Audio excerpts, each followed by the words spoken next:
AFR On Demand is brought to you by Breck Golf. Try Beaver Creek today, just 20 minutes from downtown Baton Rouge in the Zachary area. They've got a PGA Tour driving range, a short game practice area, 30 to 40-yard practice shots. It's a great place to chip and putt and practice if you don't have time for a full round. Book your tee time today, golf.breck.org, golf.breck.org. Matt Moscona. I'm very important. After further review. Say it one more time. After further review with Matt Moscona. And here we go. Live from the Raising Cane studio. Let's ride!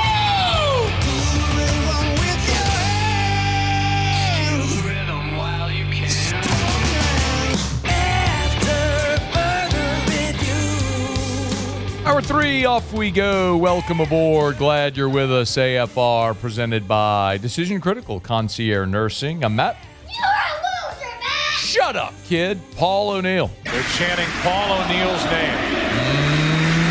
name. You, sir. And Mr. Toby Tomplay.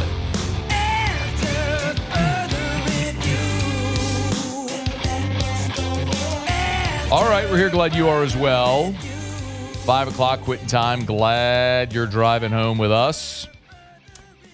Missed it. 3 reporters, Chris Nakamoto, Piper Hutchinson, and Todd Horn, are suing LSU, trying to get access via Freedom of Information records request to the payments that LSU makes to its student athletes for revenue share. Their attorney, Scott Sternberg, was here last hour. It's an interesting conversation to see how this all may play out. There's so many examples of the state assisting private entities that wouldn't be subject to records requests, or people just wouldn't be interested enough. But one of the things that Attorney Sternberg was saying sort of consistently was, we get to see the check, right? If the state writes a check, we get to see it.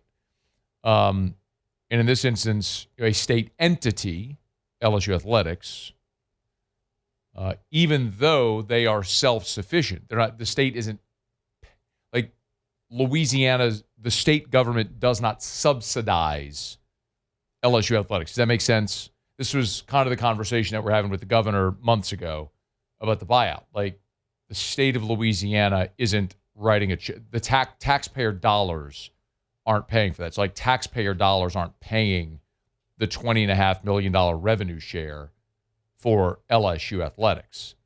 And so that's kind of the argument, right? So LSU saying this isn't state money. However, it is a state entity.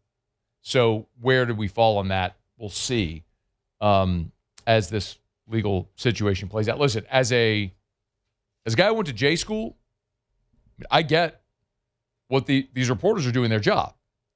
I mean, your job is to ask questions and get answers and to hold people accountable and all that sort of stuff. And so that's what they're doing. So I have no problem with those 3 reporters doing their job and pursuing all means to get the information that they're trying to report. I also, if you're LSU, can understand competitively why you wouldn't want to disclose line by line what you're paying your student athletes. We know it's $20.5 million. We know 75% of that's going to football, 15% to men's basketball, 5% to women's basketball, the other 5% divvied up among everybody else. What we don't know is, okay, how much of the roughly $15 million in revenue share for football, how much is going to Sam Levitt? How much is going to Jordan Seaton? How much is going to Ty Benefield? How much is going to Harlem Berry? I don't know. That's what this would answer, sort of how that breakdown goes. And that would be interesting to see. So, in any event, as we learn more, we'll let you know as that plays out. I think that could be transformative because the most important part of that disclosure would be creating some type of competitive imbalance. For example, other schools could negative recruit you it's why nobody likes to talk about how much NIL deals are. And like, that's why you don't see people talk about it openly. You get like, now I feel like I've done a good job over 5 years, 6 years almost, of cultivating a lot of relationships to get a lot of this information, a lot of which I've been able to share with you. But a lot of schools and athletic departments and collectives and so on don't want those numbers out there because it's a potential competitive disadvantage when you're trying to negotiate and you're putting your cards on the table. It's better if you keep your cards close to your vest when you're negotiating. So you get it. If that develops, we'll let you know. All right, it's after further review. We're glad you're hanging out with us here. Brought to you by Supper Club. I'm going to get to, let's hear from David Edwards in just a quick second, Saints' new offensive guard. Hey, tomorrow's Friday in Lent, and I understand a lot of people abstaining from meat. Cool, respect. You can still go to Supper Club and have an awesome meal. Chilean sea bass, out of this world. I challenge you. How about that? I challenge you to go to Supper Club and order the Chilean sea bass. Or a king salmon, unbelievable. Scallops, lobster, great apps, tuna app, crudo. If you want a cold app, amazing. So many non-meat options, seafood options. The Alaskan king crab legs, the stone crabs. They've got tons of incredible seafood options at Supper Club. So just because it's a Friday in Lent doesn't mean you got to go somewhere else. Go have an incredible experience at Supper Club. SupperClubBTR.com is where you can go to get your reservation. SupperClubBTR.com. SupperClubBTR.com. Remember, open seating at the bar. So if they're full on reservations, no worries. Pop on in. 14 bar stools, 7 bar tables, and you can have cocktails, wine at the bar. Have your dinner there at Supper Club. SupperClubBTR.com. All right, David Edwards met with reporters, as did Kellen Moore. And Moore started the show by kind of dishing a little bit here on their big ticket free agent item, the offensive guard from Buffalo. This guy's the ultimate pro. He's a special, special person. I think, as you guys quickly realized, the ultimate player, teammate, leader, and he'll have a huge impact on our offense and our team. And so, obviously, I think one of the cool things about him is he's been around really successful programs everywhere he's been: Wisconsin, Rams, Buffalo. He knows what it needs to look like, and so he's obviously going to have a huge impact on us. Edwards already endearing himself to the organization. Start by thanking my wife Caroline and my son James for being here. I love you dearly, and it's been a tremendous journey. You've been with me through so much, and really excited about this new chapter. So, and then I'd love to thank Mrs. Benson, Mickey Loomis, Kellen Moore for giving me this opportunity to be here. It's going to be a tremendous, tremendous thing we're really excited about, and excited to get my family down here to be part of this community, this organization, and really looking forward to getting started. Saying all the right things, and as we all understood, position of need that the Saints addressed with what is arguably the best guy at that position in this free agent class, and the guy they very clearly identified. We always say actions speak louder than words. This is one of those instances where Kellen Moore said today this was the guy they wanted. Well, he ain't lying. I mean, the tampering period began, and you immediately struck a deal with David Edwards. They did their due diligence. There was a big free agent crop at offensive guard. This was the guy they wanted, and they paid for it. $61 million. They made the commitment. This was the guy they wanted. They got him. Now let's see if it works out. Edwards, for what it's worth, kind of was asked to brag on himself and what he brings to the offensive line unit. One of my strengths as a player is technique and fundamentals. Like, I have to play with good technique and fundamentals to win and win effectively. And so the number one thing I feel like I've learned, though, over the years is the closer the unit in terms of just being friends, knowing each other's families, the better we play together. And so no matter what happens, I may do it differently than, guys that KB has played with in the past. The most important thing is that we all do it together, because if one guy is not on the same page or one guy is doing stuff differently, it's not going to work. And I know that there's a great foundation here with Nuge and all the offensive coaches that's a message and intent that is really consistent. My guy dropped a KB and a Nuge in the same soundbite. It's a big nickname guy. Muse, is he a baseball guy at heart? No, they don't. They're not in an I or IE, right? Still the nickname. That's true. I mean, he could be KB and Nuge in the same clip. By the way, KB, of course, is Kelvin Banks. And I don't want to undersell that. We talked about this through the free agent process, but we haven't talked about it yet today. don't sleep on that part of this, because you invested a first-round pick in Kelvin Banks. And Kelvin Banks just started his rookie year with with somewhat of a revolving door there at left guard. And it's very fair to say not only will adding Edwards make your entire offense better, position need, all this stuff, but that should, in theory, help elevate Kelvin Banks by installing a very talented veteran guy next to him.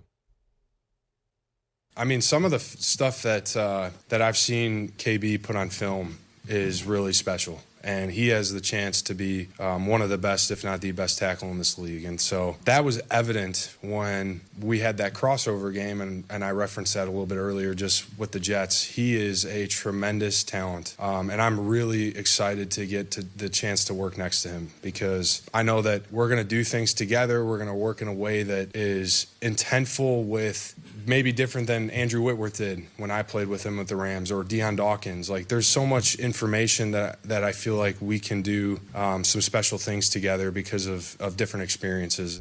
By the way, Dylan Radins, who spent the majority of the season at left guard, graded out at a 49 in run blocking. A 49 in run blocking.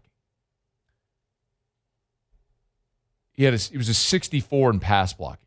But the point is, you're talking about a dramatic upgrade here in your overall positional value, adding Edwards as opposed to Raduns, whose overall grade on PFF was a 48 last year. So, again, as an illustration, that should only help elevate Kelvin Banks this year. By the way, Kelvin Banks' run blocking grade was a 76.2, which led the team. I mean, and his pass blocking grade was a 70.6, which Eric McCoy, Cesar Ruiz, shout out, Luke Fortner were the only ones that graded out higher this year. 2 centers and a left guard, or 2 centers and a right guard. So, yes, that should help elevate your first-round franchise left tackle, as well as in playing that spot. So, lots to talk about, but good stuff hearing from David Edwards earlier today. We've got plenty more today, tomorrow, and as this whole free agent process plays out. Caden Ellis met with reporters today, as did Ryan Wright, the new punter for the Saints, Tulane guy. So, exciting times as they're starting to build brick by brick in the Kellen Moore era, and what's next for the Saints. All right, brought to you by Parish Restoration, parishrestoration.com. Kill mold, remove odor. Hey, there was torrential rain yesterday. If you had water intrusion in your house, Parish Restoration can help. Restoration, remediation, they do it all. Have mold, think you might. You had water in your house, you need to get it out. Make sure you don't get a mold problem. Parish Restoration can help. Maybe you've got odor from sweat, pets, smoke. They can help get that out as well. Sanitization, they do it all. Parishrestoration.com, parishrestoration.com. Check out the website, parishrestoration.com. Fill out the form on the homepage. They'll give you that free quote, what it's going to take to get you back. Ship, shape, sanitized, smelling great, mold-free, parishrestoration.com.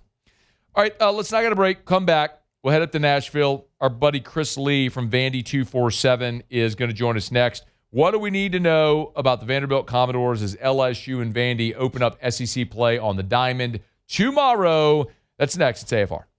After further review. Love shouting out our friends at Glow Resources. GLO, glowresources.com, glowresources.com. They are complete employer solutions. And like we always talk about with Glow Resources, they are not a temp staffing agency. They are not a temp staffing agency.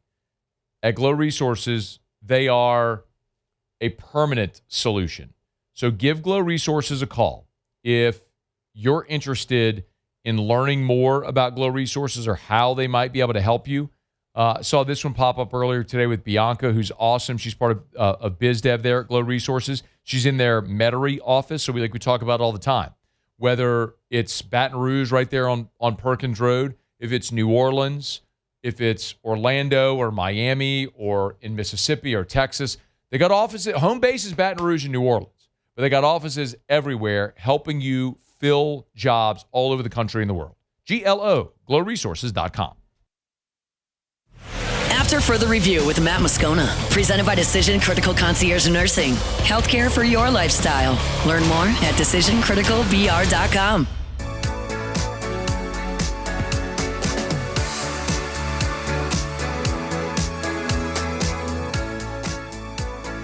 LSU opens up conference play Friday at Hawkins Field there in Nashville. Our buddy Chris Lee, Southeastern16.com, good enough to join us. He's covered the Commodores for a long time. Hey, man, how are you? Good, Matt. Hope you're doing well. Doing really well, man. It's interesting. LSU and Vanderbilt, kind of similar, similar vibes to start the season. Historically good programs, maybe a little lacking here in the pre-conference. Vandy's at 11-7. What's going on there? I think some bad luck to start with. I mean, I think they've put up some tremendous hitting stats. They're second in the country in home runs, which I don't think anybody was expecting, but I think they're legitimately a good hitting team. I think pitching-wise, it is not anything close to Vanderbilt standard. Some of that is because they've had some major, major injuries. I mean, Matt, they've had one left-hander for all year. And probably their three best lefties have not thrown a pitch this season. One's Noah Green, who's going to be probably their best long guy out of the pen. Aiden Stillman, the lefty starter, who is going to be probably one of the top 10 freshmen in the country, also has not thrown a pitch. And Matthew Shorey, who's probably going to be their midweek or maybe even their 2 or 3 guy, also hasn't thrown a pitch. And I don't know, none of those guys are coming back this weekend. On top of that, Austin Nye is their best starter. He left the Arizona game 2 weeks ago after 12 pitches with bicep tightness. He's not going to pitch this weekend, at least in the starting role. I presume he's not on the 27-man roster. They announced the rotation today. His name was not in it. That's, maybe 4 of their best 6 arms that are out right now. And the ones they've got left have not been throwing strikes, and including a lot of veterans who have thrown strikes in the past, but aren't doing it at the moment. Chris, let's talk about who we are going to see. So it'll be Connor Fennell, Wyatt Nadeau, and then Nate Taylor. What can you tell us about this rotation? Fennell, people probably know for now. He's a Friday guy. He's kind of unorthodox. It's going to top out maybe 91, maybe 92. Crazy movement, crazy arm angle, just elite between the ears. I mean, if he's allowed to, he will get the ball and it'll be out of his arm within 5 or 6 seconds. So there's a lot of gamesmanship going on with pitch counts with the pitch clock, and the whole batter has to make eye contact with the pitcher kind of thing. So you see a lot of teams. I mean, they put in a rule for the guy in the off season, which tells you a lot. He's really better as a silver bullet out of the bullpen guy. You'd rather have somebody starting out throwing 97, 98 and get to Fennell, maybe the 5th inning to close it out in a close game. That's not what they're doing at the moment. He's their number 1 starter because, he's earned it, but also those other guys have been out. I think Wyatt Nadeau is an elite talent. He's going to be one of those next big Vanderbilt arms, but he's also raw. He's got a fastball. He's got a good sinker. The fastball, he's got to do better about throwing for strikes. The sinker, he uses low in the zone a lot, but a lot of teams, if you lay off it, he'll miss with it. So I think it'll just be a test of LSU's patience at the plate. And then Nate Taylor has frankly been a disappointment for them. I think they thought he was a real find in the portal from Georgia. He has been an elite strike thrower and strikeout guy in his college career and in the Cape before now, which wasn't a lot of innings, but he was great in those. And he gets to Vanderbilt and suddenly he can't throw strikes. He's got about 6 pitches.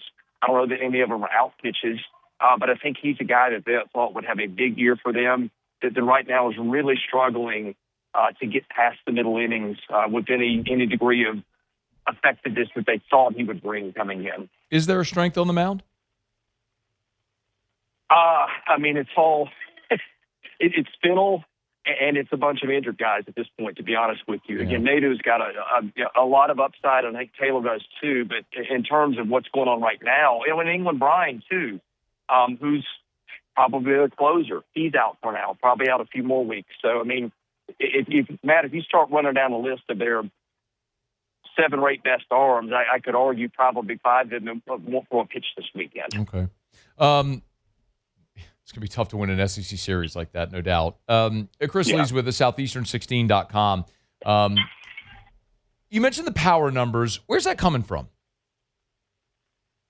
A lot of it's from Braden Holcomb. He's got 10. He's a kid who's their center fielder. He looks like he is, an NFL tight end playing center field. I mean, just massive. Can hit the ball 460-plus feet. Can hit it out the other way with ease. Brody Johnston is, probably at this point, if you're projecting for 2027 draft, he's probably a first rounder. He's a third baseman who can play short.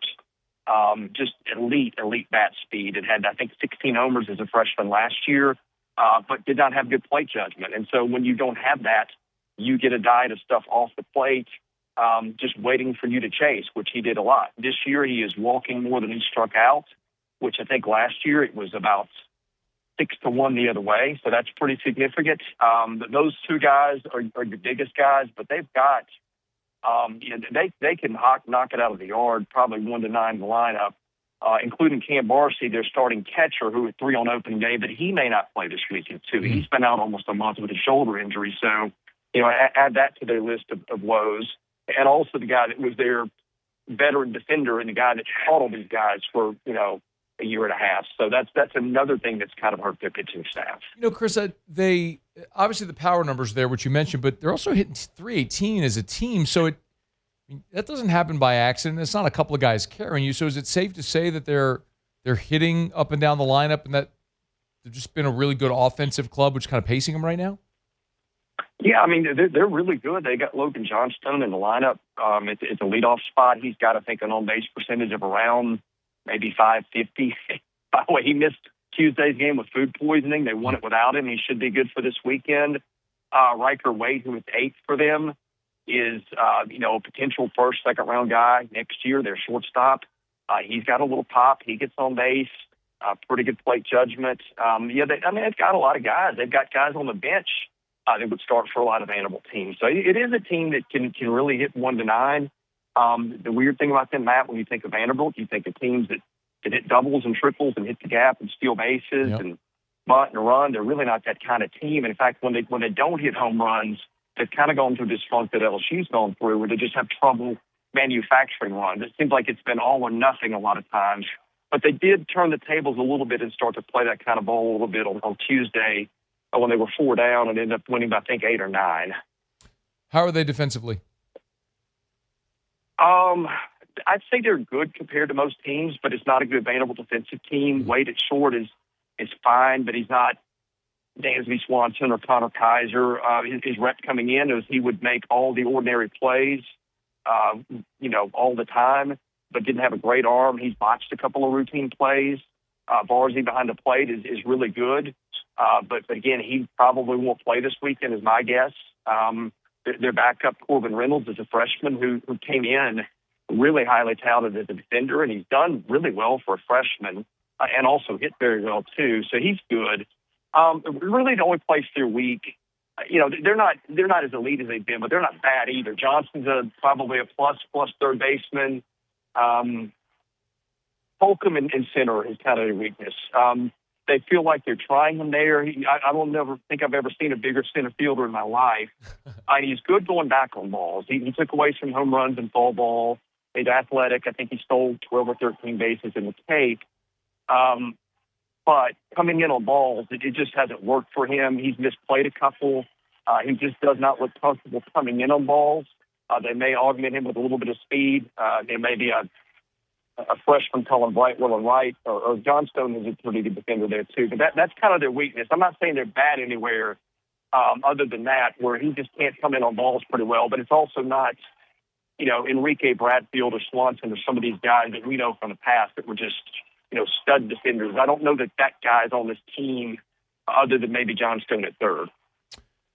Chris Lee, Southeastern 16. If Vanderbilt wins this series, how do you think it looks? I think it's a pick-me-up they need. I think right now, I don't think they're a regional team. Can they get there? Yeah, especially if the pitching gets healthy. But, they're 11-7, and no matter how you slice it, I think they have run into some bad luck. When they went to Arizona, they probably faced 3 number 1 starters out there, just the way the games fell. That hasn't helped, but nobody cares about that. You have what you have, or you don't have what you have when you get to Selection Monday in a few months, and they've really got to rack up some wins. And frankly, I know LSU's not playing its best, but if you can take this series from LSU, especially being down, the pitching that they are down, I think you have to be thrilled with what you've done, because I know LSU's not played to its capability, but, man, that is a team that is filled with pro players everywhere and immensely talented, and I'm confident it's going to be a lot better at the end of the season than it is now. He's Chris Lee, Southeastern 16. And by the way, Chris, Aaron Judge has played a lot of center field, so he's got to be the biggest center fielder ever.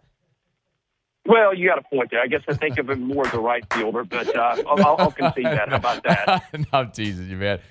Great stuff as always, man. It was good seeing you in Nashville a few months ago. Hope to get back that way soon, and we'll catch up, man. Thanks for the time as always. I'll always enjoy it, Matt. Thank you. All right, man, be well. Chris does great work. Make sure you check out Southeastern16.com. So it's Southeastern 16, Southeastern16.com. Chris and the guys do a great job. It's not just baseball. It's football, baseball, basketball. They cover the whole league at Southeastern16.com. So highly recommend 10 out of 10. And you can catch his Vandy exclusive stuff at Vandy 24/7. It's After Further Review. We're brought to you by Our Lady of the Lake, championship health partner of LSU Athletics.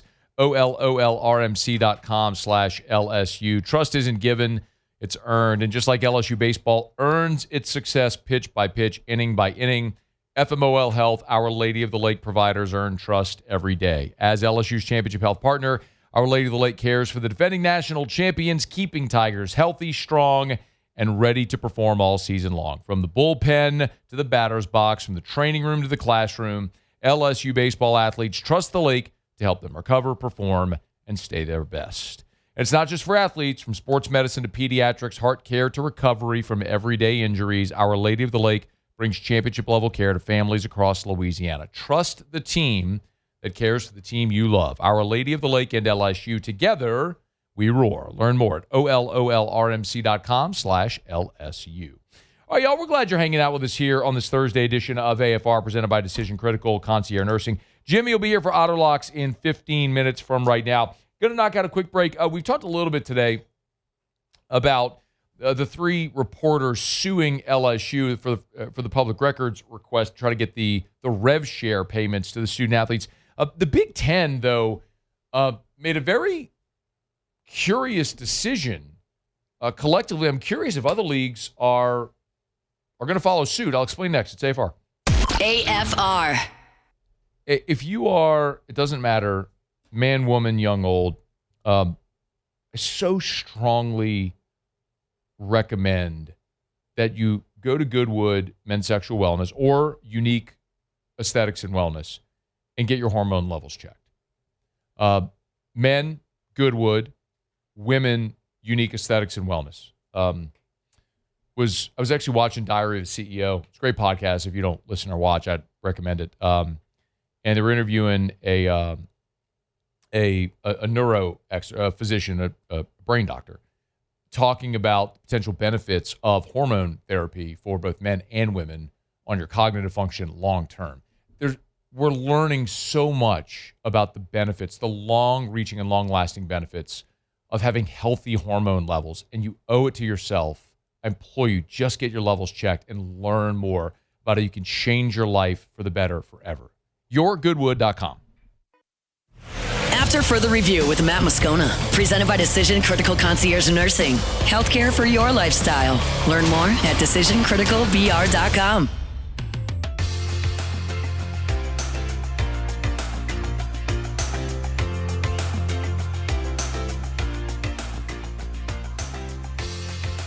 Multi-platinum, Grammy-winning superstar Zach Bryan is coming to Tiger Stadium Saturday, March 28th for the Death Valley Live Stadium Series. And 104.5 ESPN Baton Rouge is hooking you up with free tickets. Register now at 1045ESPN.com for your chance to win. Owen? No, I'm not going. No, I'm not doing that. Why not? I don't really particularly care for Zach Bryan's music. Hater.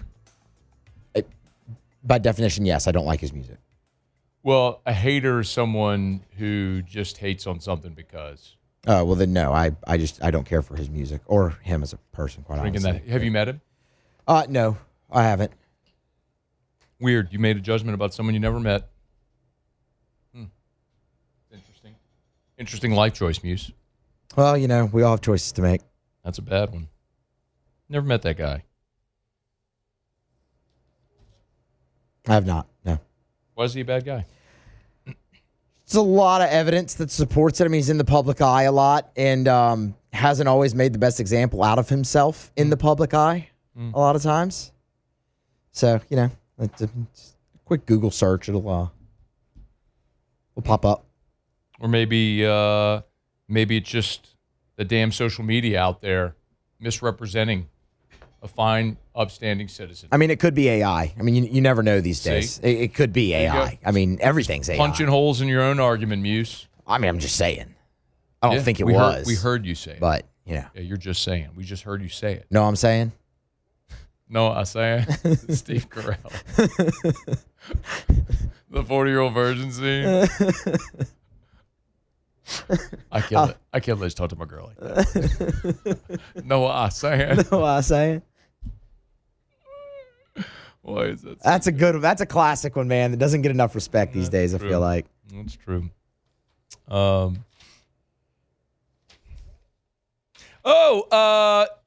Saints brought back Dylan Radins Radunes.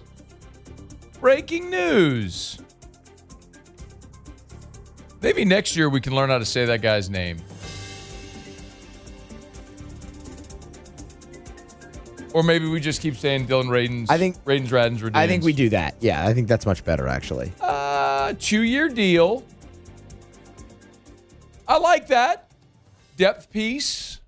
I don't like Dylan Radins Radunes back as a starter, which clearly he's not back as a starter, as the New Orleans Saints went and spent $61 million on David Edwards. But you're going to give me a former second-round pick who, after you traded Trevor Penning this year, started the remainder of the season at left guard, can be a plug-and-play option in a pinch,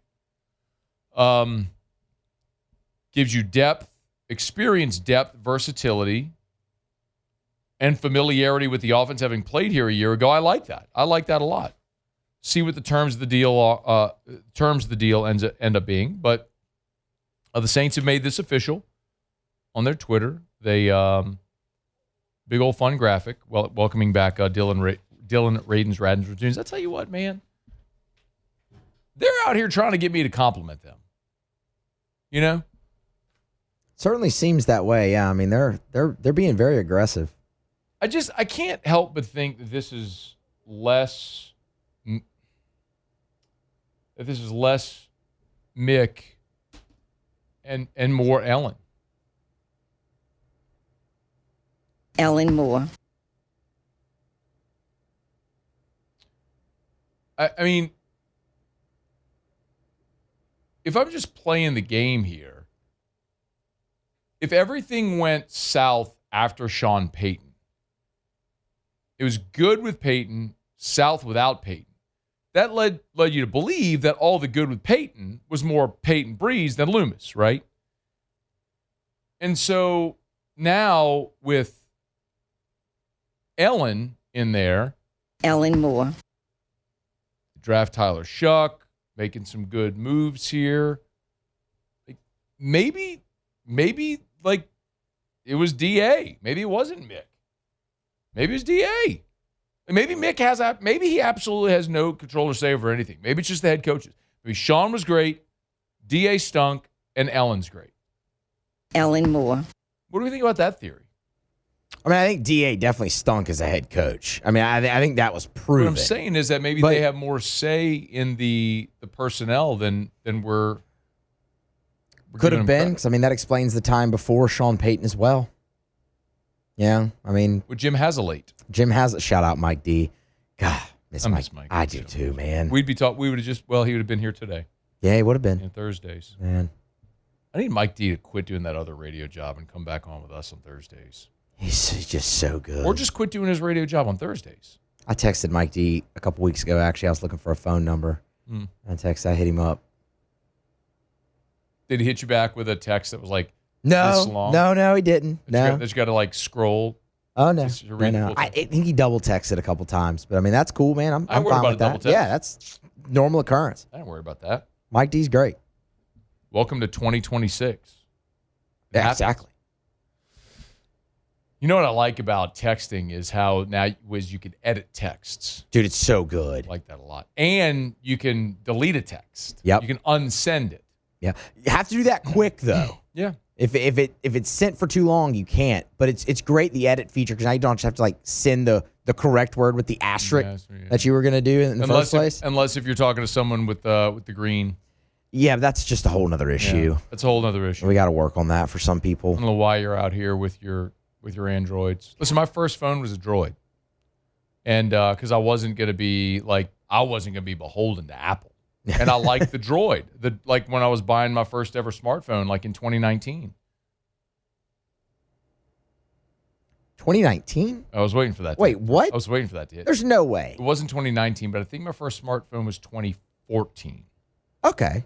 7 years after the Yeah, iPhone. that's still a long time. I was rocking with a BlackBerry Pearl with no data plan on it. Okay, the no data plan's aggressive. And then it got to the point where I was like, you know what? I would go to a client lunch or something and be out of the office for an hour and a half. And like, there were emails and things like that was just missing during the day. It was like, we got to do something.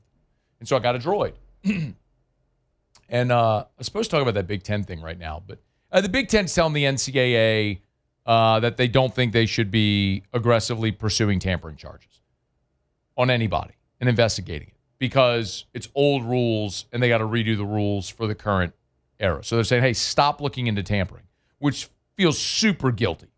Yeah. Like, no, like, Mom, you don't want to go check upstairs. Why would you want to go upstairs? There's nothing going on upstairs.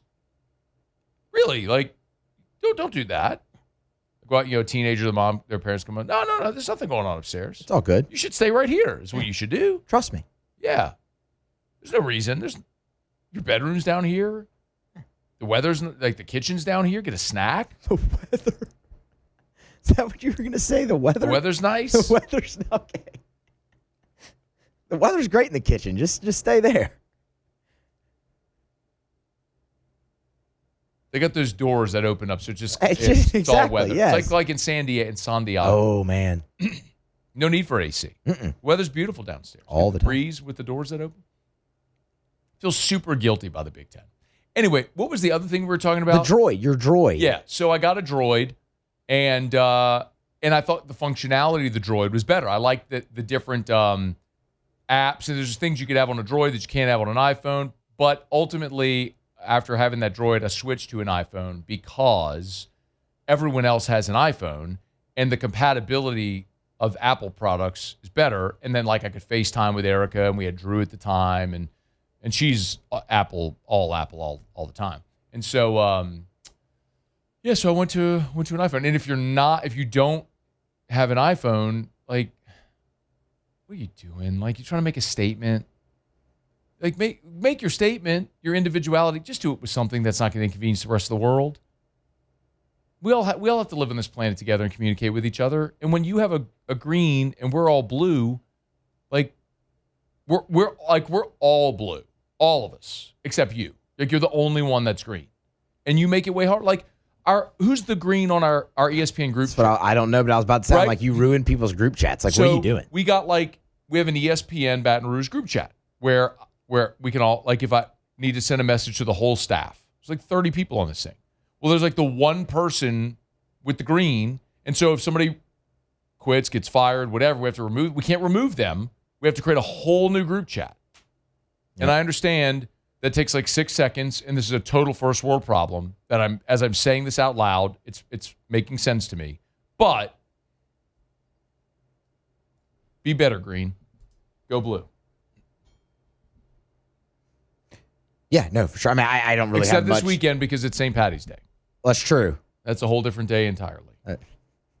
If you're one who would venture onto it, this is your day. For those of you who know Italians, like Italians are Italians. This is your day. It's not St. Patty's Day. That's a whole different day. That might be. It's so good. That might be the best Les ever. That might be the best Les quote ever. I was sitting in the room next to Lee Feinswag, incidentally, listening to that. Lee used to keep during Les Miles' press conference. Oh, so good. You still got it on a button? I still you do. Got that on a button? I know. I need to clean this up. That. It's time we call our guy. By the way, he's got to come on next week and pick Purdue. That's true. But Lee would sit in Les Miles' press conferences with a yellow legal pad, and he would write words at the top of the legal pad, like lessisms, like want to, or like a want, whatever. And Lee would just chart how many times Les would say those words. And so he would do like the 1, 2, 3, and then for a fifth, he would make the slash. Like that's what Lee did in those press conferences. Oh, man. I mean, you talk about just coasting to the finish line. Hey. Paid my dues. I'm just here for the free Carrabas. That's what Lee was there for, the free Carrabas and to try to make people laugh. Lunch with Les, man. Lunch with Les. Jeez. Never started at lunch. Not one time did it ever actually start at lunch. Having covered Brian Kelly or Les Miles for so long gave me such a professional appreciation for Brian Kelly. At least everything was on time. At least he was professional, which you could not say about the other two coaches that I covered at LSU with Les and Ed. And Lane is just invisible unless if you're on Twitter. Well, so TBD. It's AFR. AFR.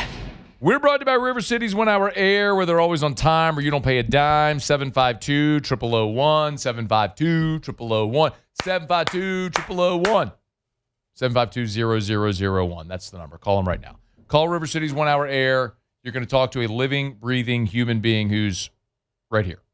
So if you have issues with your AC, River City's 1 Hour Air. We're getting close to that time, y'all. I mean, it's spring, so we're about to the time where we're going to start rolling out the preseason AC tune-up. They haven't given me the green light to start promoting that yet. But remember, if you're part of their maintenance club, that's complimentary maintenance if you're on the membership club. So when you're part of their membership club, the maintenance club, you get the complimentary seasonal maintenance. So when they do the AC tune-up and the heater safety check, that's free. So that, in effect, pays for the membership club. Then you get front-of-the-line service, and you get membership club pricing for every repair or install or anything you're doing. It's River City's 1 Hour Air. 752-0001. After further review with Matt Moscona, presented by Decision Critical Concierge Nursing. Healthcare for your lifestyle. Learn more at decisioncriticalbr.com. Down the stretch we come. Final segment here on this Thursday edition of AFR, presented by Decision Critical Concierge Nursing. As always, we thank Blasia and the amazing team for the work they do at Decision Critical and for the opportunity to represent them here every single day. One thing left to do, find out what we're betting on tonight. Time for Otter Locks. Otter Locks. All right, time to win some money. Presented by Total Maintenance AC Repair. Same-day service means you will never sleep hot. 480-1000. We are Total Maintenance. I think it's safe to say that I won the bet. Yo, Otter, what up? What's going on, Matthew? Got a few plays for you tonight. Already underway. We posted this on the website earlier. Purdue and Northwestern. We've got Northwestern. This one went off at 13.5. Purdue on top right now, 19-11. The under 12 media timeout in the first half there. You like it in game? You like it in game 16.5? Yes. Okay. My two favorite picks are in the SEC, and my favorite one is Ole Miss in Georgia. We're going to take Ole Miss plus 5.5. You can find 6 some places right now.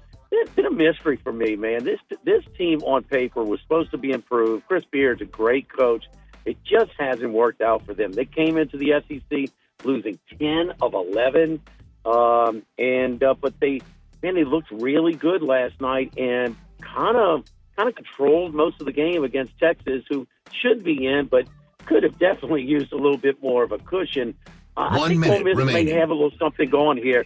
We're going to take the Rebels plus 5.5 against Georgia.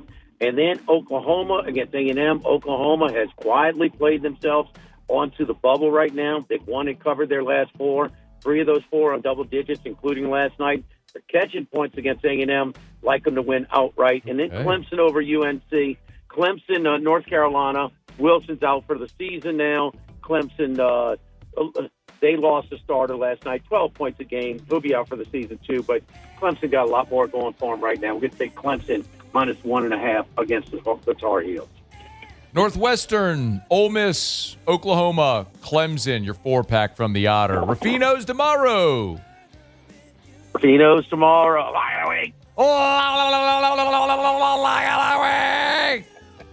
Thank you, Otter. Good luck. See ya. All right, Muse, Paulie, thanks. Have a great night. See you tomorrow at 3. AFR. You know how I stay energized? Arco Power Systems. Not really. That they don't energize me. They're a company that provides industrial Generac generator power to businesses, to commercial buildings, industrial facilities, grocery stores, gas stations, banks, hospitals, schools. I mentioned industrial facilities. If the power goes out, what does that mean for your business?